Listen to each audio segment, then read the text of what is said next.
Jadi dia membayangkan karena dari konsistensi cuitan-cuitan dia sangat menghina Pak Prabowo ini sebagai seorang duda, cerai, ya. Itu dia terobsesi dengan hal tersebut. Bagi dia, posisi Pak Prabowo duda dan cerai itu adalah sesuatu yang hina.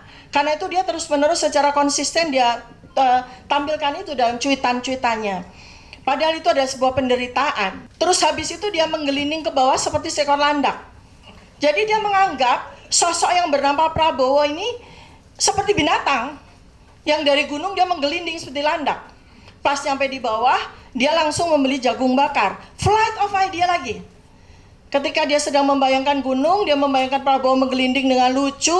Lalu kemudian dia langsung flight of idea, ingat bahwa di puncak itu ada orang jualan jagung bakar. Karena kalau dari penelitian dilakukan oleh Pak Roy Suryo, dia sangat terobsesi dengan benda-benda intim, baik dari laki-laki maupun perempuan, dan sosok-sosok yang menjadi objek obsesifnya.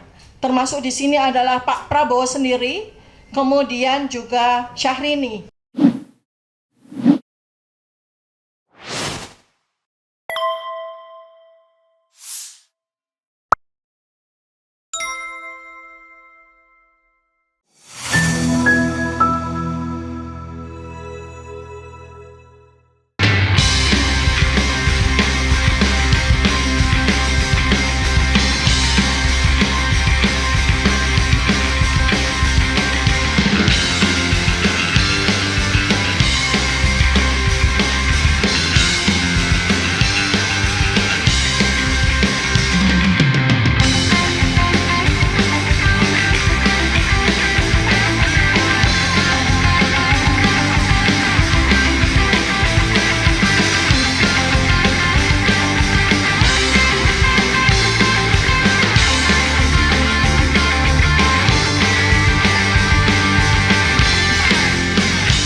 Bismillahirrahmanirrahim. Assalamualaikum warahmatullahi wabarakatuh. Bapak Ketua Pimpinan yang saya hormati, beserta jajaran, beserta Bapak dan Ibu sekalian yang hadir. Saya Dr. Tifa dipercaya untuk memberikan penjelasan dari aspek kedokteran klinis, ya, sebagaimana kompetensi yang saya kuasai. Ini saya melakukan disclaimer dulu.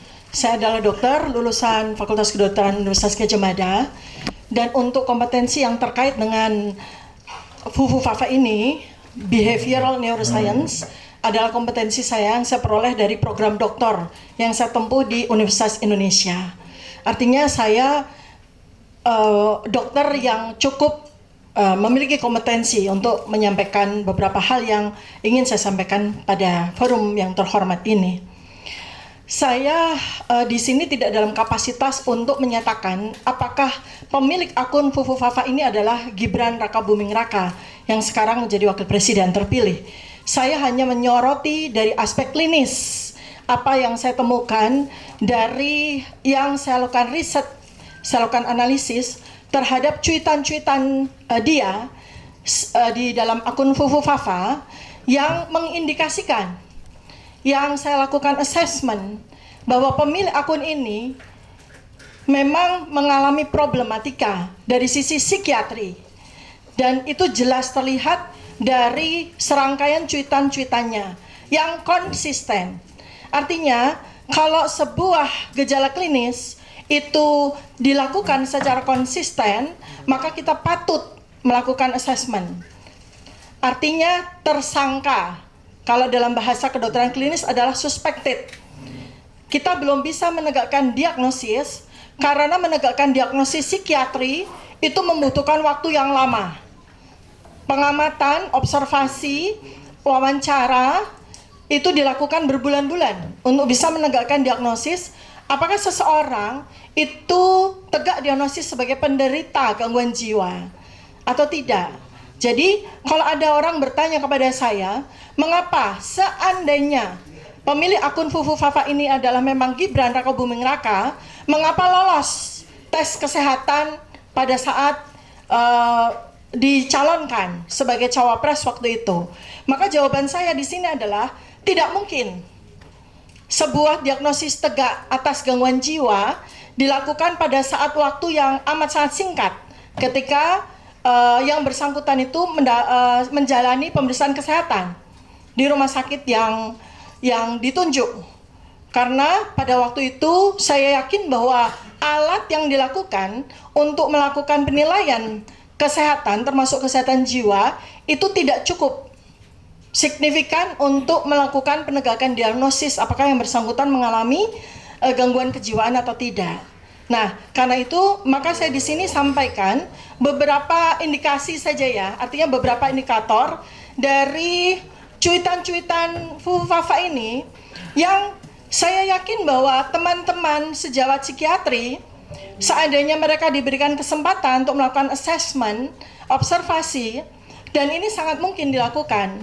Tidak perlu harus kita bertemu dengan yang bersangkutan dan wawancara, tapi kita melakukan sebuah analisis terhadap tulisan-tulisan seseorang, itu kita bisa membuat sebuah indikator-indikator bahwa yang bersangkutan ini kita bisa teruskan, kita bisa jalankan untuk melakukan pemeriksaan kejiwaan secara lebih lanjut.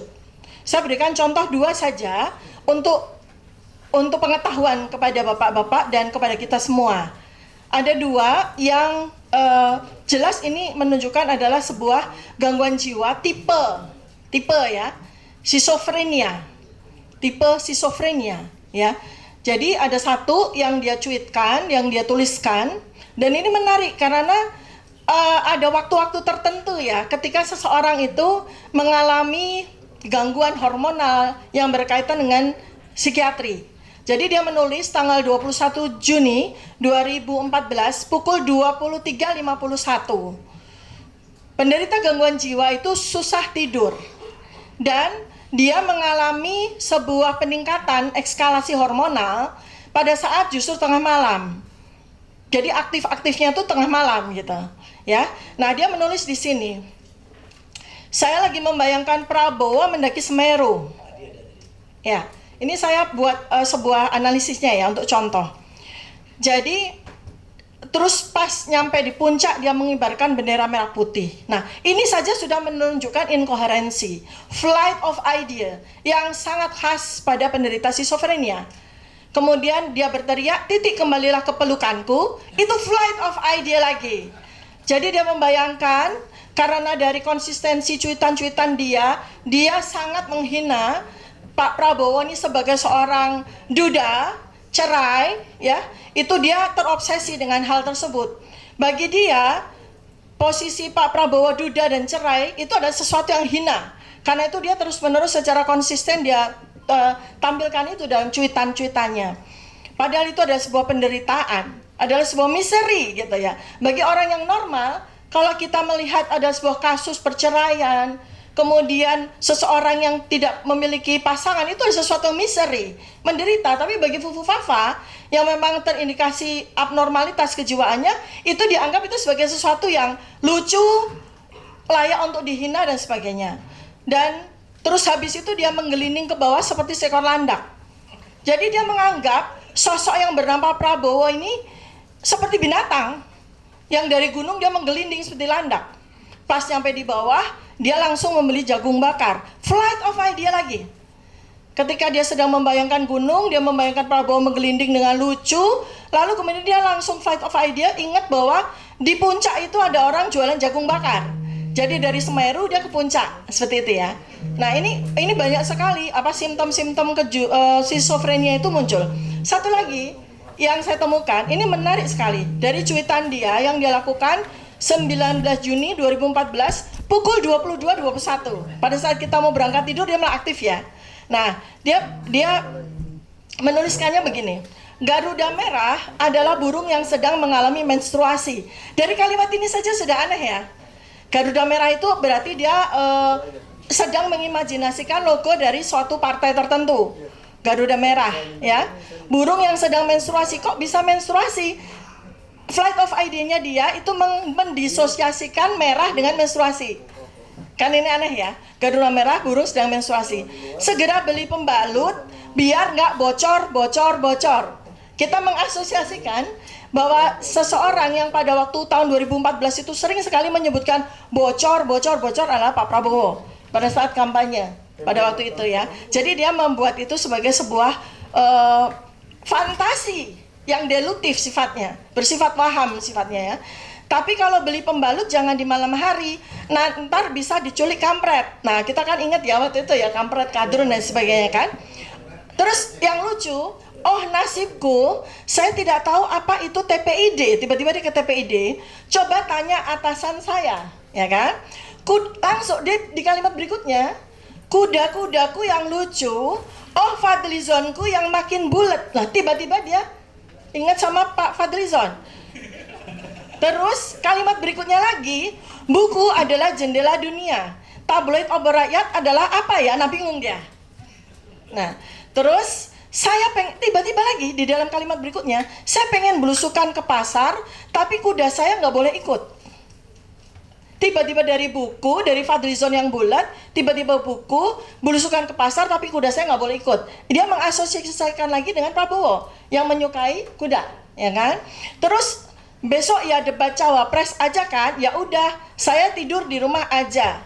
Kalimat berikutnya, bingung mau ngirim cendol ke siapa? Kirim ke saya saja ya. Coba dari satu paragraf aja jelas menunjukkan sebuah kompleksitas kejiwaan yang ini kalau kita baca ribuan kalimat-kalimat yang dia cuitkan, kurang lebih 5.000 ya, yang sudah dihapus ada 2.100, kita akan jelas bisa melakukan penegakan diagnosis seseorang ini menderita skizofrenia jelas. Kalau perlu dikirim ke rumah sakitnya ayahandanya Pak Roy Suryo, Rumah Sakit Jiwa Puri Nirmala, karena saya yakin bahwa ini akan tegak diagnosis. Nah, saya ingin menyampaikan bahwa tidak hanya soal perbuatan tercela, karena perbuatan tercela secara undang-undang itu layak sekali untuk menjadi pasal pemakzulan. Tetapi buat saya adalah yang lebih mengkhawatirkan lagi, yang lebih bahaya lagi adalah apabila seseorang tersebut memiliki sebuah jabatan yang amat sangat penting bagi kelangsungan dari negara, bangsa, dan keselamatan dari seluruh rakyat Indonesia. Bagaimana mungkin seseorang yang jelas menunjukkan ada indikasi-indikasi mengalami gangguan kejiwaan seperti ini dipercaya untuk membuat kebijakan-kebijakan yang berkaitan dengan keselamatan seluruh bangsa dan negara ini. Demikian Bapak Pimpinan dan Bapak Ibu sekalian, mudah-mudahan bisa menjadi insight. Sebab saya juga tidak mau terlalu panjang, mungkin Bapak dan Ibu akan ada yang ingin bisa disampaikan. Terima kasih. Billahi taufiq wal hidayah. Assalamualaikum warahmatullahi wabarakatuh.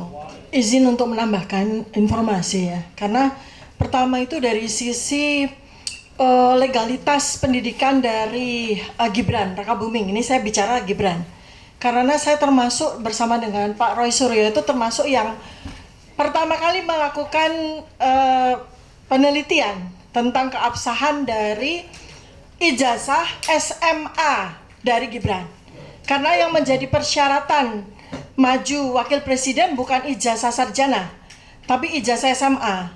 Yang sampai dengan hari ini tidak ada satupun, bahkan Gibran sekalipun, itu bisa membuktikan bahwa dia memiliki ijazah SMA. Dia pada waktu acara Narasi TV, ketika kami berdua meramaikan soal ijazahnya dia, itu dia mengatakan bahwa ada dua tokoh yang mengatakan ijazah saya palsu. Padahal kami berdua sama sekali tidak mempermasalahkan soal ijazah sarjananya dia, yang berkemungkinan juga palsu. Dia di situ menyatakan, memberikan bukti bahwa ini loh, dengan foto saya wisuda di MDIS Singapura, tapi di situ tertulis bahwa dia memiliki ijazah sarjana dari University of Bradford, kan gitu. Sedangkan yang kami permasalahkan sebetulnya adalah ijazah SMA-nya, yang sampai dengan hari ini pun hanya tampil sebagai suket atau surat keterangan, yang mana itu saya juga bisa buktikan karena saya sendiri langsung ke Australia. Kebetulan bukan untuk sekedar membuktikan tentang sekolah matrikulasinya, tapi kebetulan saya sedang nengok anak saya yang sedang kuliah di sana. dan anak saya pun juga menjalani sebuah university yang kurang lebih sama.